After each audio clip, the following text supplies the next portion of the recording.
India versus New Zealand final ఎలా ఉండబోతోంది? Final fight ని డిసైడ్ చేయబోతున్న ఫ్యాక్టర్స్ ఏంటి? హోమ్ అడ్వాంటేజ్ ఉంది అని అనుకుంటున్నాం కానీ న్యూజిలాండ్ ఆడుతున్న తీరు చూస్తే, క్రైసిస్ వచ్చినప్పుడు ఆ టీం రైజ్ అవుతున్న తీరు చూస్తే ఈ ఫైనల్ ఎలా ఉంటుందో మనకి ప్రివ్యూ కనపడబోతుంది కదా. ఇంతకీ ఫైనల్ ఫైట్ ని ఇన్ఫ్లుయెన్స్ చేయబోతున్న 5 ఇష్యూస్ ఏంటో నేను చెప్తా.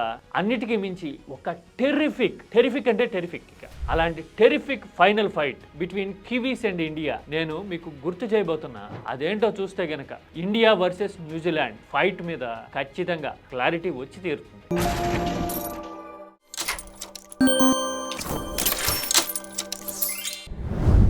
T20 ఫైనల్కు ముందు ఒక ఎమోషనల్ సిచ్యువేషను, అంతకు మించి క్యూరియాసిటీ, అన్నిటికీ మించి ఇది నెక్ టు నెక్ ఉండబోతోంది ఫైనల్ అనే ఎక్స్పెక్టేషన్ పెరుగుతూ ఉన్నాయి కదా. మొమెంటమే కాదు, టెన్షన్ కూడా ఫ్యాన్స్లో ఎక్కువ అవుతూ ఉంది కదా. ఎందుకని?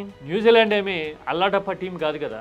సౌత్ ఆఫ్రికాని సావగొట్టి చెవులు మూసిన తర్వాత ఫస్ట్ సెమీస్లో ఇండియన్ ఫ్యాన్స్కి కళ్ళు తెరుచుకున్నాయి కదా. చాలామంది ఆ ఫామ్ని, ఆ మ్యాచ్ని మాత్రమే చూస్తున్నారేమో, కానీ ఈ రెండు టీంలు, ఏది ఇండియా వర్సెస్ న్యూజిలాండ్గా జరిగిన ఐసీసీ ఫైనల్స్ 3 చూస్తే గనక అసలు హోరాహోరీ ఏ స్థాయిలో ఉంటుందో అర్థమైపోతుంది. చాలా మందికి రీసెంట్ ఫైనల్ గుర్తుండి ఉంటుంది, ఛాంపియన్స్ ట్రోఫీ ఫైనల్ లాస్ట్ ఇయరే జరిగింది కదా. అది కూడా మార్చి 9న.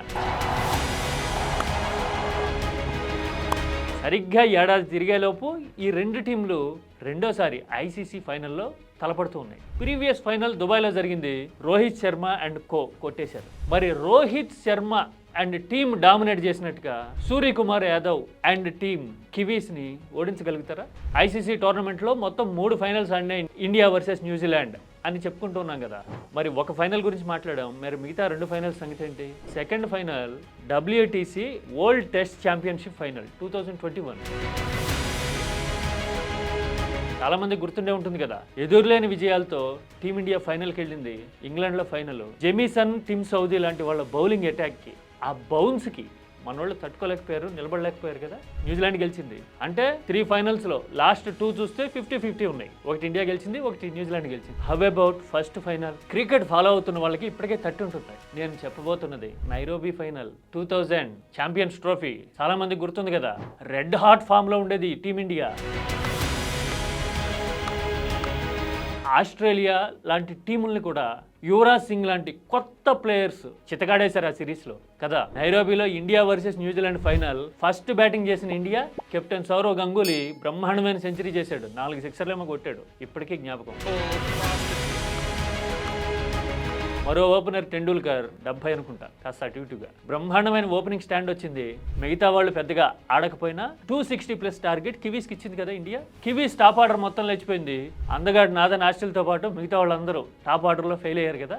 టీమిండియా ఆడుతూ పాడుతూ గెలవబోతోంది అనుకుంటున్న టైంలో ఆల్రౌండర్లు మొదలుపెట్టారు. క్రిస్ కెయిన్స్ గుర్తున్నాడుగా, టాల్ మ్యాన్. న్యూజిలాండ్ అంటే బౌలింగ్లో అయినా బ్యాటింగ్లో అయినా Chris Cairns and Chris Harris ఇద్దరే కనపడేవాళ్ళు మిడిల్ ఓవర్స్లో. మనకి 90sలోను 2000sలోను చూసుంటాం కదా. క్రిస్ కెయిన్స్ బ్యాటింగ్ వచ్చాడు, ఇండియా డామినేట్ చేస్తుంది బానే అని అనుకుంటే కెప్టెన్ గంగూలీ పేసర్లతో, మీడియం పేసర్లతో బౌలింగ్ వేయించడం మొదలుపెట్టాడు. కోచ్ జాన్ రైట్ డ్రింక్స్తో పాటు ఒక మెసేజ్ కూడా పంపించాడు ఇదే టైంలో. క్రిస్ కెయిన్స్కి ఫీల్డింగ్లో దెబ్బ తగిలింది, మోకాల మీద ప్రెజర్ పడితే కనుక కెయిన్స్ అవుట్ అయిపోతాడు, అందుకోసమని లో బౌన్స్ తెచ్చే యువరాజ్ సింగ్తో బౌలింగ్ చేయించు అనేది ఆ మెసేజ్ డ్రింక్స్తో పాటు వచ్చింది కెప్టెన్ గంగూలీకి. అందరూ మీడియం పేసర్లు ఉన్నారు, రాబిన్ సింగ్ లాంటి మీడియం పేసర్ ఉన్నాడు, అగార్కర్ లాంటి బౌలర్లు ఉన్నారు. స్పిన్నర్ అనిల్ కుంబ్లే ఉన్నా కానీ అనిల్ కుంబ్లే బౌన్స్ ఎక్కువ ఉంటుంది కదా, ఆల్మోస్ట్ 100-110 స్పీడ్తో కుంబ్లే బౌలింగ్ ఉండేది. మీడియం పేసర్ అనిపించేవాడు ఆల్మోస్ట్. అందుకనే లో బౌన్స్ ఉంటే కనుక హైట్ ఉన్న కెయిన్స్ ఇబ్బంది పడతాడు, కాలు మడతేసి ఆడాల్సి ఉంటుంది.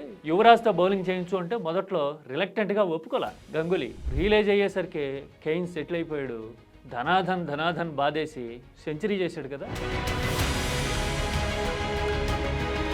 న్యూజిలాండ్ ఇండియాకి షాక్ ఇచ్చింది ఆ ఫైనల్లో, నాకు ఇప్పటికీ గుర్తు. జాన్ రైట్ చెప్పిన మాట వింటే ఎలా ఉండేదో అని గంగూలీ కన్ఫెస్ కూడా చేశాడు. అంటే కెయిన్స్ రాగానే యువరాజ్తో బౌలింగ్ వేస్తే కనుక ఎలా ఉండేదో అని ఒప్పుకున్నాడు.